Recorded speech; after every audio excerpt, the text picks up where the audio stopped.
ఎక్కడున్నాం మనం? రైట్. మీరు ఆలోచన చేయాలా? శ్రావణ్ కుమార్ గారు మళ్ళీ మీ దగ్గరకు వస్తా. బొమ్మల రామూర్తి బీఆర్ఎస్ రాష్ట్ర నాయకులు కూడా మనతో జూమ్లో జాయిన్ అయ్యారు. రామూర్తి గారు నమస్కారం. నమస్తే. ఎలా చూడొచ్చు ఇప్పుడు గో బ్యాక్ మార్వాడి అంటూ కూడా నినాదాలతో ఉమ్మడి హైదరాబాద్ కావచ్చు, ఉమ్మడి నల్గొండ కావచ్చు, ఉమ్మడి కరీంనగర్ కావచ్చు, వరంగల్ కావచ్చు, రోజుకో జిల్లాలో రోజుకో మండలం రోజుకో నియోజకవర్గాలుగా బంద్ పెట్టి స్వచ్ఛందంగా నల్ల బ్యాడ్జీలతో వాళ్ళు అన్ని బంద్ చేసి పెడుతుంది.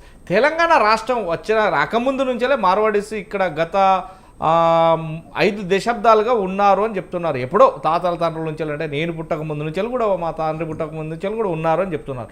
ఈ నేపథ్యంలోనే ఈ హైదరాబాద్ అంటే మొత్తం మీద ప్రపంచంలో కావచ్చు, ఈ భారతదేశంలో కావచ్చు, హైదరాబాదు మన రాష్ట్రంలో కావచ్చు, ఉన్న 100 వ్యాపారాలలో 98% 100 వ్యాపారాలు కూడా అనుకోవచ్చు. కానీ ఒక వాళ్ళు చేయాల్సింది ఏంటంటే ఒక రైతు సేద్యం చేసేది అంటే అగ్రికల్చర్ చేయరు తప్ప, అంటే నాట్లు పెట్టడం అలాంటివి తప్ప వాళ్ళు ఎక్కడ కుర్చీలో కూర్చొని అమ్మడం వల్ల తప్ప ఇలాంటివి ఎవరు. ఆ ఒక్కటి మినహాయిస్తే కనుక 99% వ్యాపారాల్లో వాళ్ళు ఉంటారు.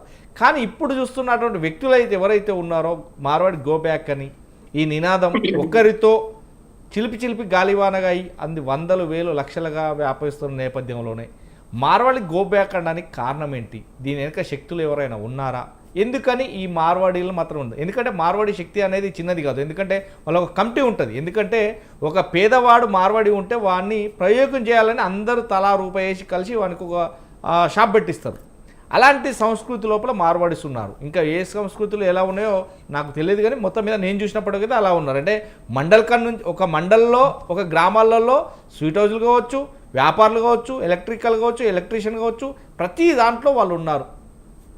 ఇది నేను చూస్తున్నట్టు.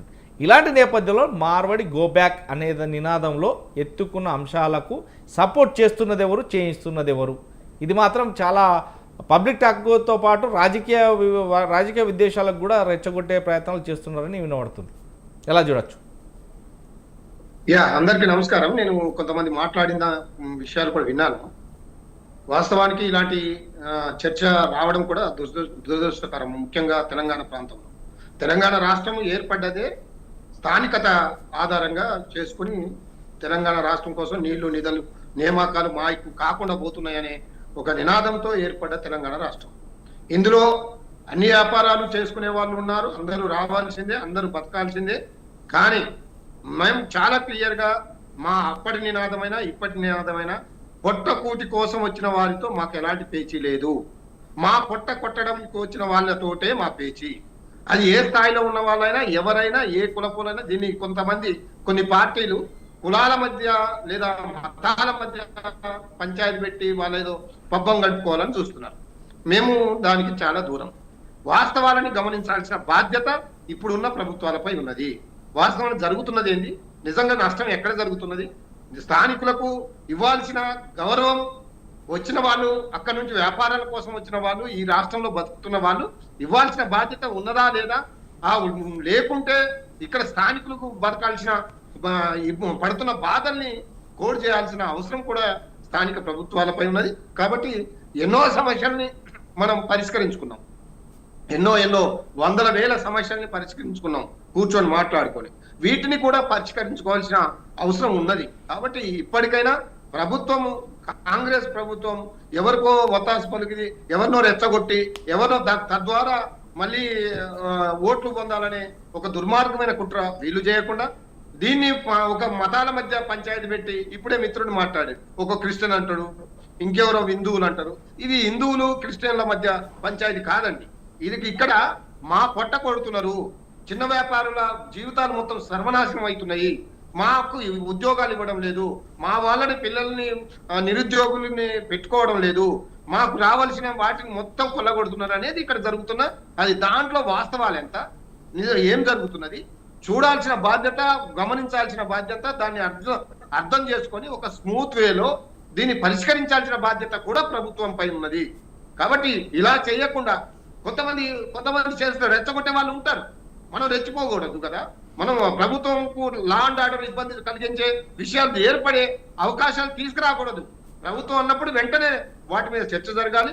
ఎక్కడైనా నిజంగా వాళ్ళు అడ్డగోలుగా ప్రవర్తించి వాళ్ళ వ్యాపారాలని నిజంగానే కొల్లగొట్టే పరిస్థితి ఉంటే స్థానికులను ఇబ్బంది పెట్టే పరిస్థితి ఉంటే దాని మీద చర్యలు తీసుకోవాల్సిన అవసరం అయితే ఉన్నది. కాబట్టి బీఆర్ఎస్ పార్టీగా మా పార్టీ నిర్ణయాలు మా పెద్దవాళ్ళు ప్రకటిస్తారు, కానీ వాస్తవాలు ఒక తెలంగాణ ఉద్యమకారుడిగా తెలంగాణ బాగుపడాలి, అందరూ రావాలి, అందరూ వ్యాపారాలు చేసుకోవాలి, అందరూ మంచిగా బతకాలి.